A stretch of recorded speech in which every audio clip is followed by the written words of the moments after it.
Every club. Every day. The Global Sports Podcast Network. Hello and welcome to the Daily Southampton, part of the Global Sports Podcast Network.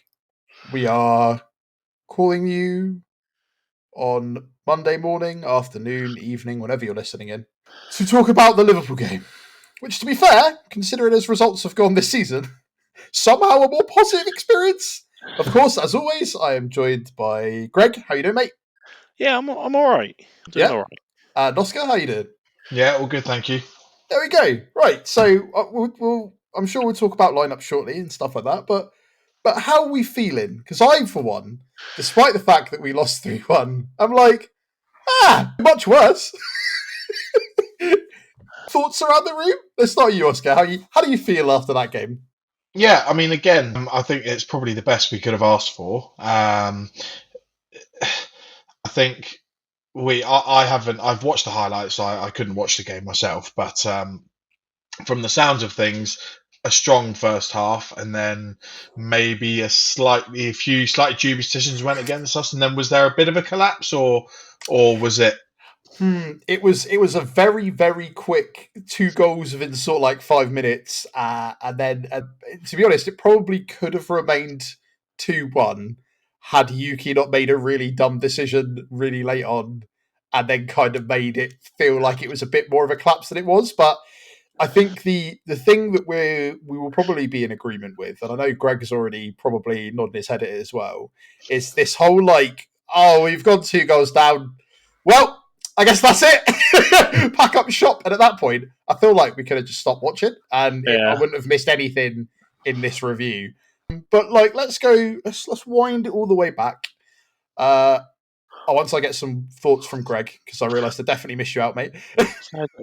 Don't worry about my opinion. It doesn't matter. It's fine. No, look, there are pros and cons to take from the game for me. We changed the shape in the first half, and we looked considerably better. Mhm. We played well. We were well in the game. But the cons for me is that it just reminded me a lot of the Man United game. I think I actually said it to you at half time when we were 1-0 up, Zach, because You it did. was. You texted me and said, this is very much got the feeling of the Man United game. We played really well. We created chances. We didn't put any of them away until we got an absolute gift of a goal. And then, came out in the second half and conceded a reasonably soft goal that Bella Kotchap could probably have been picking up better from the cross. And then a dubious penalty. And then Yuki deciding to catch the ball in his own end zone because he's playing the wrong sport or something. I don't know what he was thinking. Very silly. So let's start with the start. So obviously, how do you feel like we lined up? I think Manning was a strange choice initially, and I was completely wrong. I think he had an absolutely exceptional game. We saw centre-backs playing centre-back, which was really nice, right up until, well, we still saw a centre-back playing centre-back, but Jan Bednarek again getting injured. A bit of a farcical injury in the fact that 2 of our players knocked each other out, and then he had to go off and be replaced. But I think Bella Kotchap, once again, did all right coming in for Jan. Would the result have been different? Probably not, if I'm totally honest. No, probably not. Obviously, I think Manning. I don't think Manning's as surprising a choice to me as it was to you. I think it makes sense. I think if you're talking about the fullbacks we've got at the club, you would think of Manning as one of the more defensive ones, as opposed to Yuki or Wellington, who much prefer the sort of front foot. So Manning is a sort of more balanced option, which is needed, or presumably is felt like is needed when you're swapping from the back 5 to the back 4. So we ended up having Ugachukwu alongside Smallbone in the end, much like we ended up thinking it was going to be, because that was the thing that made the least sense. I don't think Downs was in the squad, and I didn't hear any reasons as to why. I don't know if anyone else has heard anything. But he wasn't even on the bench, from what I can tell. Interesting. That is interesting. I did notice, because obviously when we were discussing it, I was like, oh, well, why has he started Smallbone? I wonder if Downs was on the bench. Saw that Downs wasn't. I was like, that's a bit odd. I didn't really think much of it at the time, but to be honest, we were kind of I guess maybe like made amends because Ugochukwu definitely couldn't play against Chelsea, and then maybe it wasn't as made amends as it was made out to be, because who else are you playing in that position otherwise? He also said that there were no injury concerns, right? Apart from the kind of ones that we were already kind of aware of. So it was very very odd. But obviously, we kind of were like, oh no, Smallbone starting. He had a good game. He put away the goal. Arguably, anybody should have put away the goal, but let's not take it away from the fact that he scored it. I have seen people score. I've seen people not be able to score from those positions, right? So like, You've got to get in that position to score as well, right? You've got Like, to have it's not that as instinct to easy do as just kick the ball in the net from a yard out. Like, I'm there's not more to it. convinced Che Adams would have scored that. Yeah, You are not wrong. convinced that Paul Onuachu scores that. So You're right. Most of our strikers are not putting that away. So fair play. Like, he came in, he put a good game in against Liverpool, and it was a tough game. The first half, we were absolutely buzzing. So let's go to the front line. Obviously, you had Sulemana, Matthias Fernandes, and Dibling. But the weirdest, I think, say weirdest, the most surprising addition is Grombeck got a start. So how do we think that he did? Because obviously last time we were around, we were told that he wasn't going to play unless it was in Fernandes' position. And now they've figured out a way to put him in. So this is why I'm really struggling with listening to anything Juric ever says, because at this point it's kind of like, oh, well, are you rolling the dice every week? So what do we think? Do you think he had a good game for, what was essentially, in my eyes, almost a second debut? Because I kind of forgot he was here. I'm thinking back, and I don't know if I remember any part of the game that he was involved in. There was a couple of times he was mentioned in the first half, and I also felt the same, Greg, where I kind of forgot he was there. I kind of feel bad about that. But at the same time, he had a couple of opportunities and a couple of running back and defensive bits and pieces.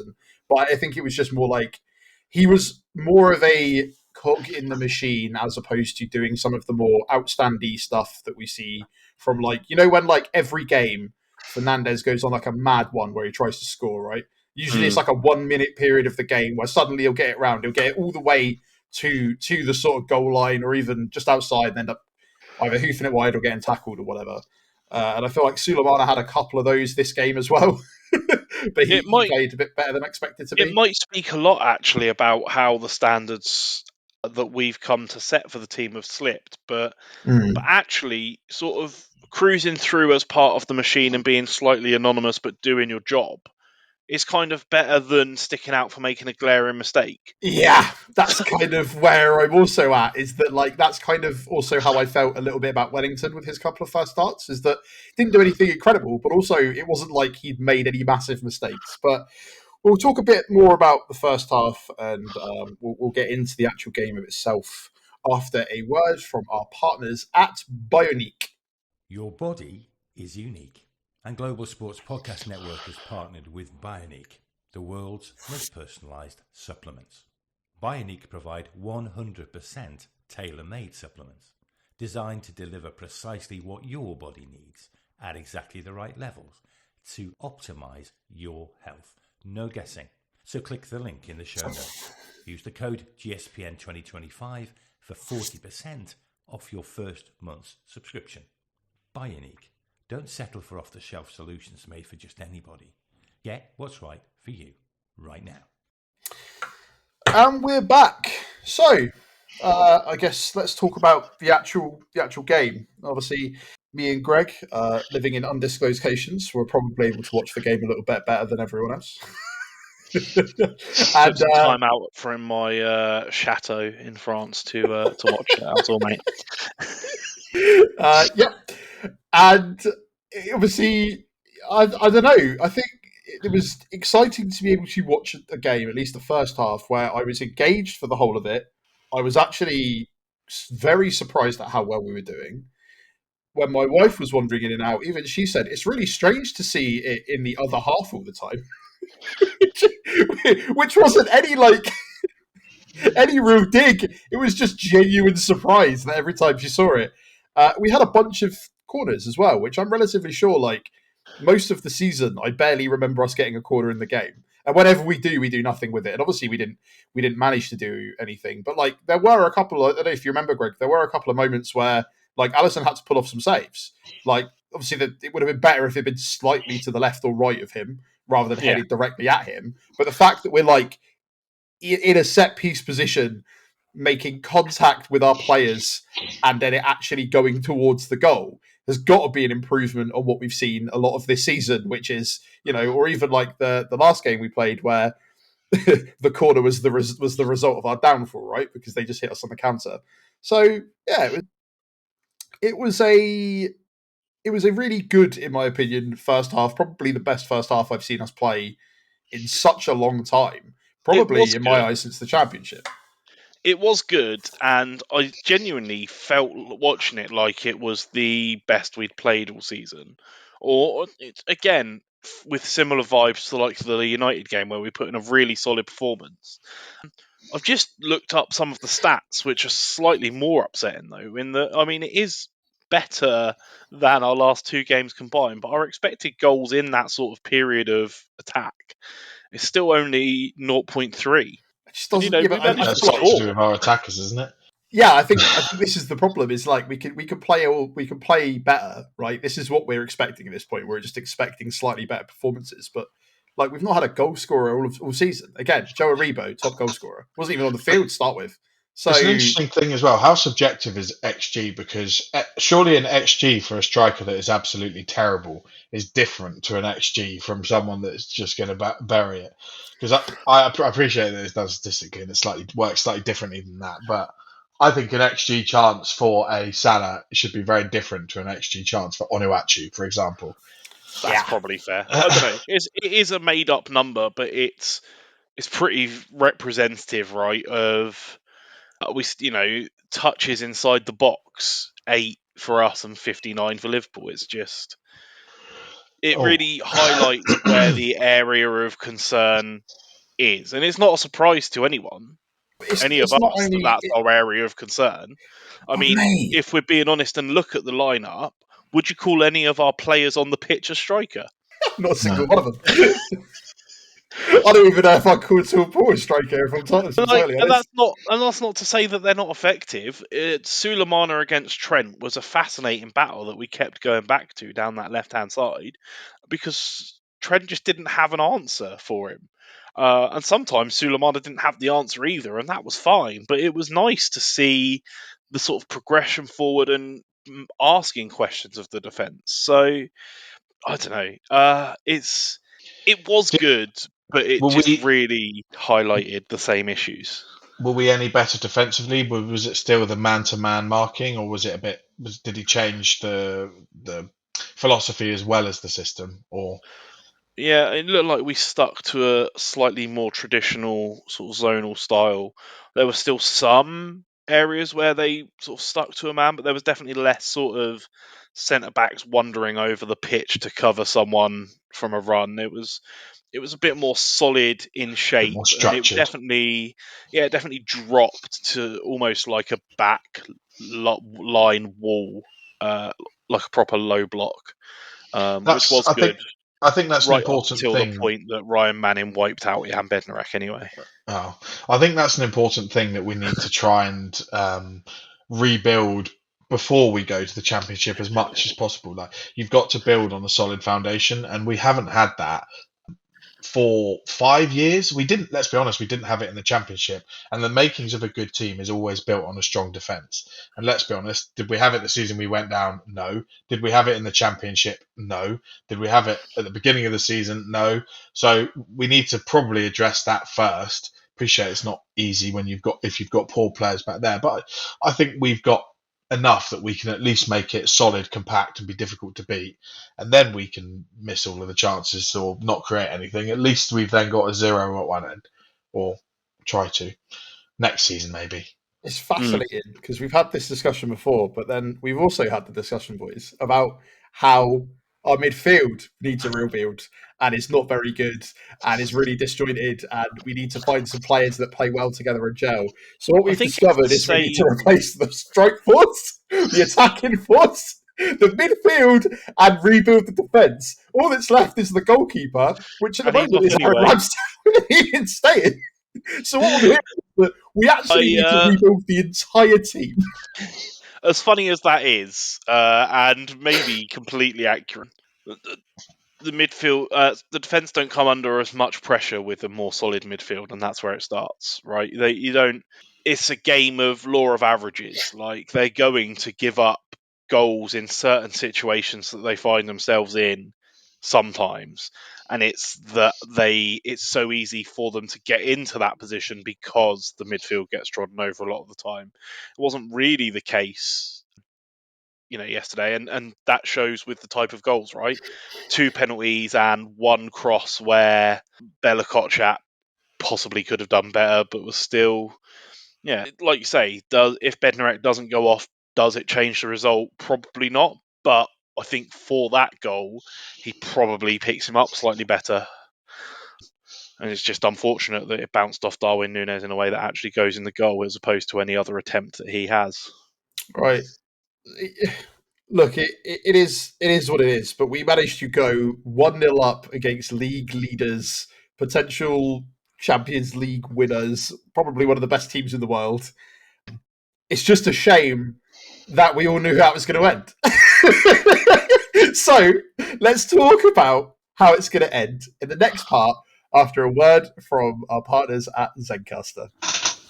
Here at the Global Sports Podcast Network, we spent a lot of time selecting our delivery platform. Zencastr came out the clear winner, with 4K video recording from your phone and AI editing that automatically removes all those ums and ahs. It's super easy to start a podcast that sounds great and is delivered efficiently. If you're ready to tell your story, check out the link in the show description and learn more about Zencastr. And we're back. So, second half starts. All of the away fans are buzzing. Concourses have rammed, everyone's singing. Us at home are trying to deal with what we've just seen. We're 1-0 up, surely. Surely we can't hold on to it. But we all knew. Everybody on Twitter knew. Everybody on Blue Sky knew. Everybody on Facebook knew. Every single Saints fan in the world knew that what was going to happen is we were going to capitulate at some point. How long did it take? Well, about 10 minutes, if that. Upsettingly, it started obviously with the goal from Nunes, who is just a quote-unquote bad Andy Carroll. We'll just say he's a bad Andy Carroll. Not the words being used and thrown about by our supporters, which did make me chuckle. A man that controversially, in some people's opinion, shouldn't have been on the pitch. So, Greg, me and you have had our back and forth about the yellow card. How do you feel about it still? Are you still on the that should never be given? Yeah, look, is it a late one? Yes. Is it kicking out of frustration? Yes. Was it dangerous enough to cross the red card threshold? Probably not. Have we seen some like that given as red cards through the season? Yes. So I kind of feel like It was maybe it was malicious. I can understand the argument for it. I don't think it's a red, personally. Okay. I think straight away when you lose your temper like that, and which is obviously it's happened, you can see it You can see it in the 2 minutes before, which is why Juric goes so nuts on the side. You can see it's coming straight away. It's in. When I don't know if you remember a couple of seasons ago, Jenipo got a red card against Newcastle for accidentally standing on someone's ankle. So there's no intent there. That's a red card. All right, is it maybe dangerous? Maybe, but going to full force boot someone, and only because it's Darwin Nunes and he's a terrible football player, he missed, is the reason that he didn't completely catch him, is the reason that there wasn't a serious injury. And for me, I think it's a red card, but I don't like Darwin Nunes particularly, so maybe I'm you're bit right. biased. If he connects properly with his intent, it probably is. But the way it comes off, it's a late tackle. It's bad, but it's not like studs up dangerous. It's just silly.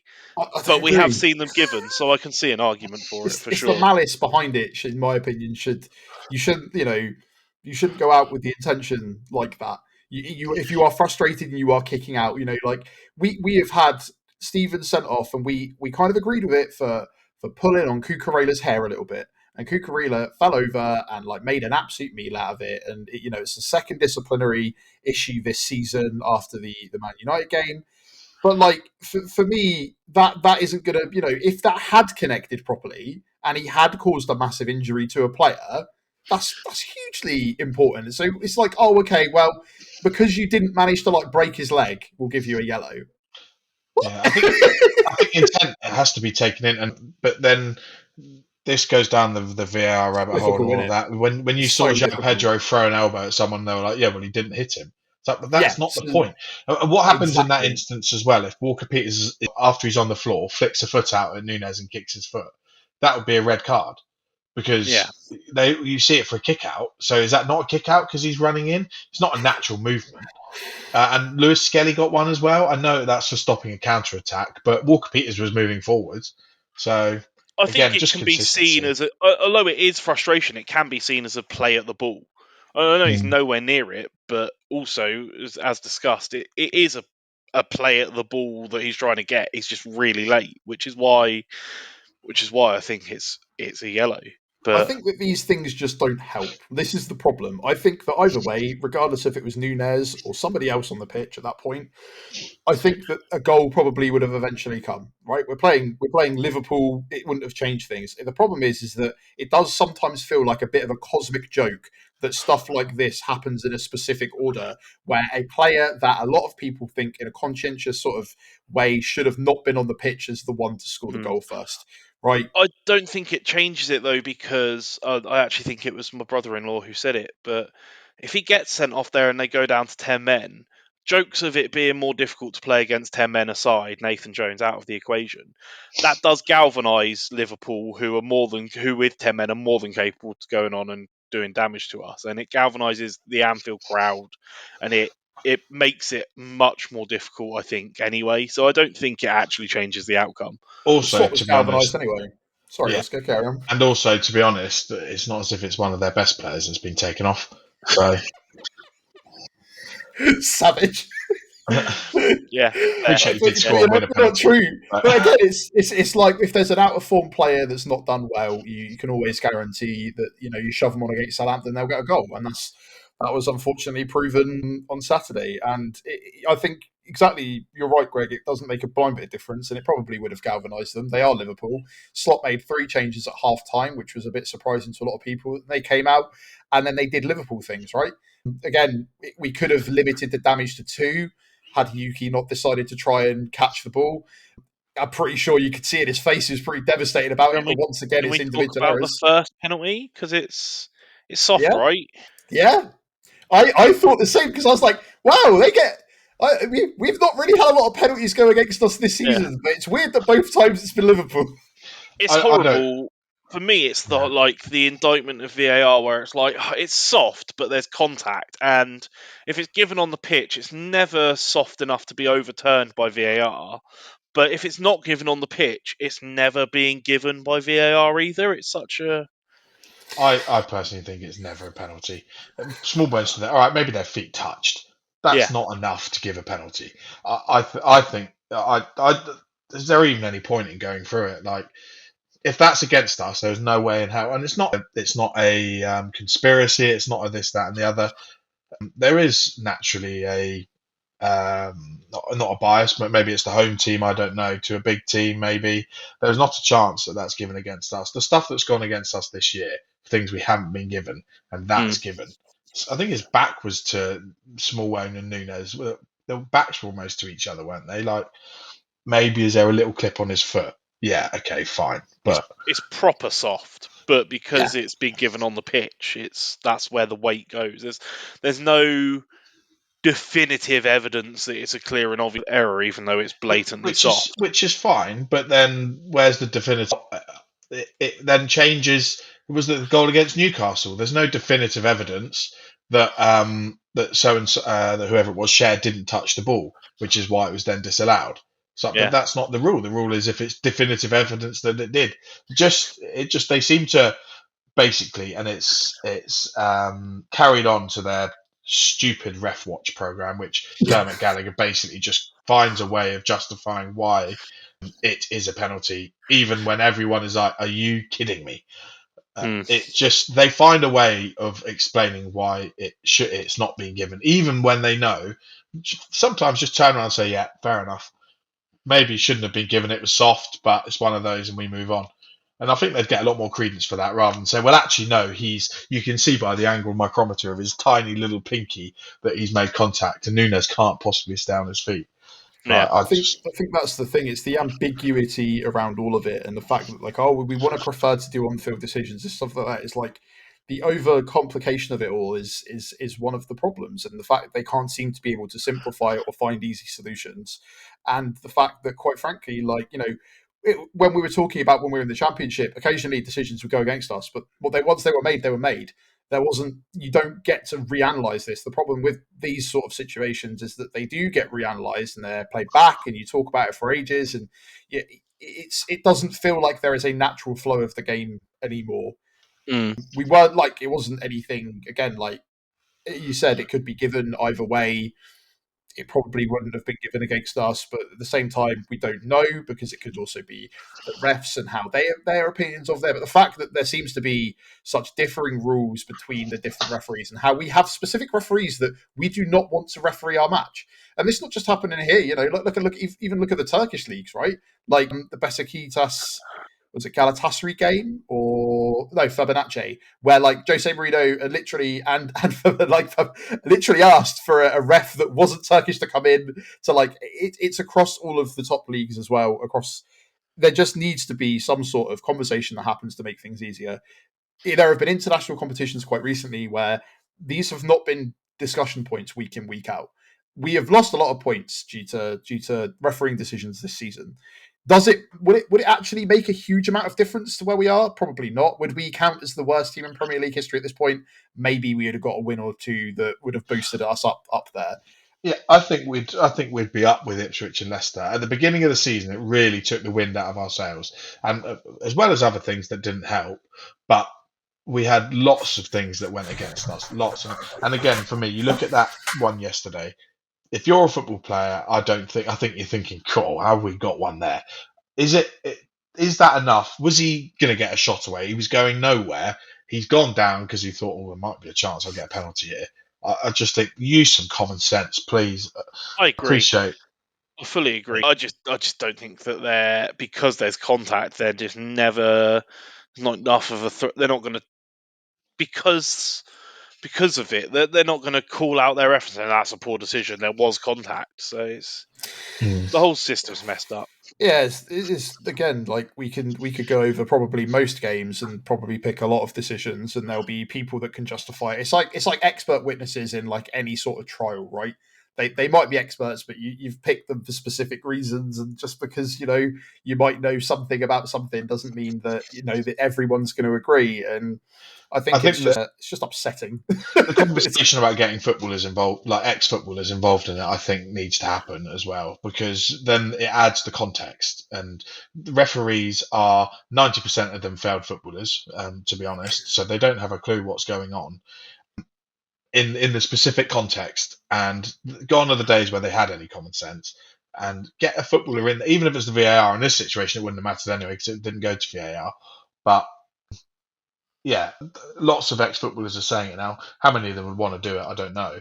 But I think that's, if they're going to carry on with VAR, then that's what they've got to do. Have some sort of context behind it. Well, let's face it, it's not going to be our problem next season. Well, you say that. Well, yeah. Unless they bring it I've to heard the rumours. Yeah. Oh, God, no, please. Right, before we wrap up, because obviously we've ended up talking a lot about some decisions in the second half. That's probably because, to be honest, those are probably the key points, right? Other than, do we have anything to say on the subs? Does anyone have anything to say on the substitutes that came on? Or is it kind of... We saw Adam Lallana for a bit. Yeah, he came and played. He played 20-something minutes of football. He did some flicks and some back heels. He didn't get us any closer to scoring. Yuki came on and then played the wrong sport. I don't know. What was he doing? I think Yuki demonstrated that he's a good player going forward with not a great amount of clue defensively. And what was he doing? I don't like fairness to him. Did he get a little nudge in the back? Like a little? I think Juric said something about it. It looked like almost that he got a little nudge and then like pushed his arm up a bit. I don't know. Maybe not. Maybe I'm trying I to think the defend problem him. is you can kind of see in the replay with him, he kind of knew as soon as it hit his arm and kind of pushed it forward. You could see in his face that he went, "Oh no," hoping that no one had noticed. And like it is what it is. And I think Greg's right. Like you'd actually probably suit an attacking midfielder like on the right hand side of the pitch probably better than having the defensive responsibilities that he has. Did he not give away a penalty for handballing it against Liverpool the last game as well? Fair play. Believe so. So I just guess never play him against Liverpool, which is fine. We're not going to have that problem. Maybe he's a Liverpool fan in disguise. It's just one of those things, right? Like, He wants to see his fellow countryman Endo win the league. But like, yeah, you got to feel bad. But like, no one else really lit the place on fire. Like Aribo came on, Archer came on, saw him do some runs. Onuachu came on and got yellow carded just before the end of the game. I don't think that I think the problem is that once we went 2 goals down, we just did the standard Saints thing. And it's a sad thing that it's the standard Saints thing, but no one is surprised, right? Like, it was just a quick succession of 2 goals suddenly meant that instead of being able to fight for a draw, we were then supposed to try and score another game to get to it, score again to get a draw. It took us 45 minutes and a bit and a mistake from Liverpool for us to do that. You can see that they thought it wasn't happening. Fantastically taken penalties as well, by the way. Like, oh yeah, they were good. They were solid. Unbelievable. But Ramsdale tried as well. You could see, like, you know, got quite close to the first one. Yeah. Exactly. So this is the thing: is that ultimately we were beaten by the league leaders, who are the league leaders for a reason. We were not absolutely humiliated as we expected to be. We have seen significantly worse performances. Statistically, we've got slightly better this game, but I'm kind of on the same opinion of Greg that like none of it matters because we don't look like we're any closer to actually scoring goals that with intention. So no, we said in the I think I said in the crossover, if we don't concede a silly amount of goals and actually look like we're building towards a slightly more positive way of playing that doesn't mean we concede 6 goals a game or whatever, or 4. How many more 4-0s are we going to have? Then I'd take that as a positive, especially when it's 2 penalties as well against Liverpool away at Anfield. Yeah, but this is the sad state of affairs where we've had this discussion a couple of times this season. We had the discussion against Arsenal. We had the discussion against Man United. All these sort of big clubs that we go and put in a solid performance, then we just get absolutely battered by Wolves next week 6-0 because that's the pattern, right? Like, yeah, like this is the problem is that we can write the playbook at this point. Like we've written it down. Someone somewhere's it fit. This is never. I have never felt like we have been involved in like a WWE script in any season as much as I do this season. It is absolutely insane. But again, it's trying to take the positives from it. It's positives. It was so much better. We build from this performance. The optimism for the week starts building now. We go to Wolves on Saturday and we get enough points to not be the worst team in Premier League history. And that's something at this point. Look, 12 even points a winner on the pitch. Look, we're even going to win at home, right? That's how optimistic I'm feeling off the back of that performance. When was the last time that we actually did that and put a performance in?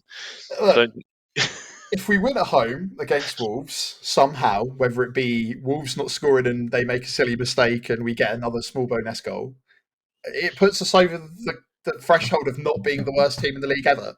Yeah. And that is a target we can all go for. And then at that point, there'll only be 9 games left of the season. It doesn't matter because we know we're going to get relegated.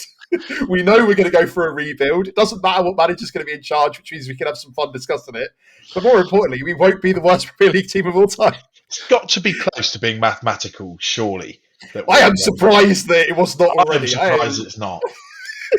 That shows you how bad it's been this year. Like, how we are not relegated yet with only 9 points is something baffling. But again, apparently Liverpool were like the same amount of points as they were last year at this stage. I think it could. I'm trying very quickly to do the maths in my head. I think it could be. Well, I guess if we lose to Wolves, that puts them on 26, which I think it could be next week. If we lose, we're never catching 26. Oh, it's painful, but do you know what? At least it's resulted in us being able to talk about it in such a cathartic way every day of the weekday. And it's not been. It must be struggle sometimes when you're like, well, yeah, we had a great time, we won again, and then we won again. It's like equally we're in a similar boat where we get to talk about crazy, insane stuff because basically any idea that we can come up with might actually work at this point. I think the earliest we can get relegated is game week 31, maybe 32. Good. Based off of some very dodgy mental arithmetic. I'm That's sure that great. I will go away and get the answer before we come back tomorrow. Relegation or not, we all need to look forward to something. And if we could put in a similar performance like that against Wolves, we might even be able to keep that lead.